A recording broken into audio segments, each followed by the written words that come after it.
নীতি সুদহার 10% রেখেই নতুন মুদ্রানীতি ঘোষণা করল কেন্দ্রীয় ব্যাংক, যেখানে বেসরকারি খাতে ঋণের প্রবৃদ্ধি 9.8% অপরিবর্তিত রাখা হয়েছে।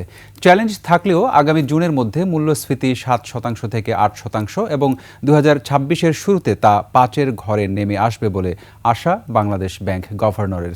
গেল 7 মাসে রেমিটেন্স প্রবাহ ঊর্ধ্বমুখী উল্লেখ করে রোজা ও হজের আগে রেমিটেন্স আরও বাড়বে বলে আশা তার। তহিদুর রহমানের রিপোর্ট।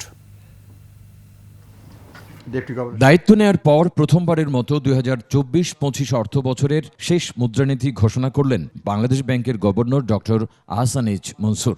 2024 এবং 25 এটা কিন্তু প্রবৃদ্ধির বছর হবে না, এটা হবে কনসলিডেশনের বছর। ব্যবসায়ী সমাজসহ নানা মহল থেকে নীতি সুদহার কমানোর প্রস্তাব থাকলেও তা 10% রাখা হয়েছে নতুন মুদ্রানীতিতে। এছাড়া বেসরকারি খাতে ঋণের প্রবৃদ্ধি 9.8%ই অপরিবর্তিত রয়েছে। তবে গেল ডিসেম্বরে বেসরকারি খাতে ঋণের প্রবৃদ্ধি অর্জিত হয়েছে 7.3%। আমাদের যে বর্তমান মনিটারি পলিসির স্ট্যান্স, এটা এখনও অ্যাপ্রোপ্রিয়েট। দিস টাইটনেসটা একটু থাকবে, টাইটনেসটা আমরা চাইবো রাখতে, এবং এটাই আমরা কন্টিনিউ করব। কতদিন? আমার ব্যক্তিগত মত হচ্ছে যে আমরা যদি ইনফ্লেশনকে আমরা সত্যি 7%-এর নিচে নামিয়ে আনতে পারি, তখন আমরা পলিসি রেটকেও নামিয়ে আনব। মূল্যস্ফীতি নিয়ন্ত্রণকে চ্যালেঞ্জ হিসেবে দেখছে বাংলাদেশ ব্যাংক। তবে গভর্নরের আশা জুনের মধ্যে মূল্যস্ফীতি 7 থেকে 8% এবং 2026 সালের শুরুতে তা 5-এর ঘরে নেমে আসবে। ইনফ্লেশনটা যেন জুন মাসের শেষে, অর্থাৎ জুন মাসের ডেটা যখন আসবে, এটা যেন 7-8%-এর মধ্যে থাকে। এটা প্রথম থেকে আমি বলছি, এখনও সেটাই বলছি।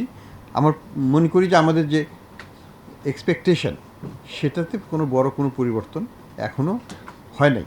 রেমিটেন্স গ্রোথ গেল 7 মাসে 23.6% হয় উচ্ছ্বসিত তিনি। আমরা ফেব্রুয়ারি মাসে রেমিটেন্স গত কয়েকদিনে কিন্তু খুব ভালো পেয়েছি, এবং ধারাবাহিকতা থাকবে বলে আমরা আশা করি। প্রয়োজনে দুর্বল ব্যাংকগুলোকে আরও তারল্য সহায়তা দেওয়া হবে মন্তব্য করে 1 থেকে 1.5 বছরের মধ্যে ব্যাংক সংস্কার কাজ শেষ হবে বলেও আশা করেন বাংলাদেশ ব্যাংক গভর্নর। ব্যাংকিং খাতে কি করতে হবে এটা আমরা মোটামুটি জানি। নতুন করে আমরা এই চাকা আবিষ্কার করতে চাই না। সময় ক্ষেপণ হয়তো 6 মাস সময় যেত, একটা রিপোর্ট আসতো, তারপরে চিন্তা করতে হতো কীভাবে রিপোর্ট বাস্তবায়ন করব। আমরা তো অলরেডি বাস্তবায়ন করছি। আন্তঃমন্ত্রণালয়ের সমন্বয়হীনতার কারণে পাচার হওয়া অর্থ ফেরত আনতে বাধা বলেও মনে করেন কেন্দ্রীয় ব্যাংকের গভর্নর। চাচ্ছি এই কার্যক্রমটাকে। তৌহিদুর রহমান, 21 টেলিভিশন, ঢাকা।